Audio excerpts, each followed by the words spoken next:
Let's talk about commercial insurance for a strip center. Obviously, if you don't own a strip center, you don't really care, but the strip center owner should have insurance. It's really important. If you have a mortgage, they're going to require it, but if you don't, you should still have it. It's important to understand your risks and your exposures associated with your property, and to have the appropriate insurance coverage in place to protect your investment, because that's really what it's about. People don't own strip centers just to own them. They're investments. So first and foremost, a strip center should always have insurance, as I just said, but also the type of coverage to the physical structure of the property. So you're wanting the roof and the glass. A lot of times on these strip centers, the glass may or may not be covered. It's just kind of different. But you also want to cover the contents and any equipment that's on the inside. You may have a computer room or something that handles all of the heating and all the, the water, whatever. Those all need to be insured, maybe a boiler machinery policy. Also, it can cover the cost of repairs and replacement in the event of like a fire or theft or vandalism or other things like liability. Somebody tripped and fell on the property, you're going to want that coverage too. In addition to that, to just everything else, as I just said, was the liability. And that is you have invitees coming to your property.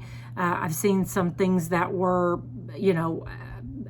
existed and someone fell, injured themselves. And then I've seen where other people, and this is really in the legal arena, that people made up that they fell or tripped and it was your fault or things along those lines. Another important type of insurance for strip center or really any commercial business is loss of business interruption. And during the tornado in Deer Park, a lot of those people did not have that. And so they lost their products, and there may have been coverage for that. But in that interim period that they had to get more products to sell, they had nothing to sell, and they had no loss of business interruption. Had a liquor store that the AC went out, and liquor, for the most part, liquor has to be kept at a certain temperature, wine, things along those lines. But the guy didn't have loss of business interruption. However, he did have coverage that would pay for moving and for new rents. So that was good. He could actually find another location and have a company come and move all of his items, all the liquor, into another store until the AC could be replaced at where in his existing location. So that worked out. But he didn't have loss of business income until he could figure out all that, finding a new location and all those things that he needed to figure out. On loss of business income or other expenses, for example, if a fire damaged the property and your tenants are unable to actually operate their businesses, the business interruption insurance can help cover the cost of that lost income and expenses associated with the interruption. And insurance will ask you they want to see the leases. They're going to want to see, all of your accounting information, such as, what was your income, what were your expenses. Like, they'll actually have a CPA that will go over all of those items.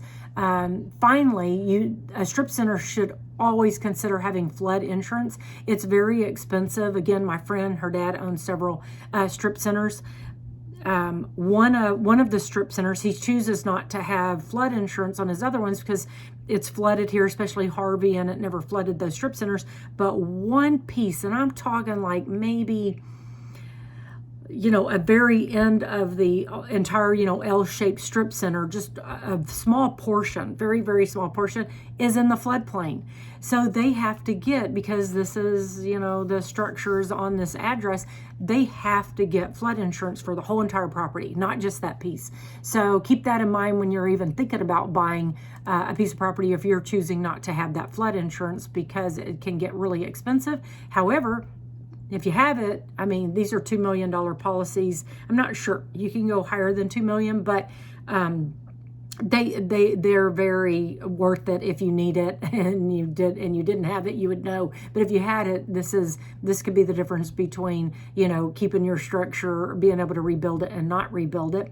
But in conclusion, you should have property insurance, you should have liability, you should have business interruption, you should have business personal property, maybe a broiler, machinery, flood insurance, and it's really all to mitigate risk that's associated with any kind of event that could occur at your property. And because it's an investment, you should always protect it. So I say stay safe and be prepared.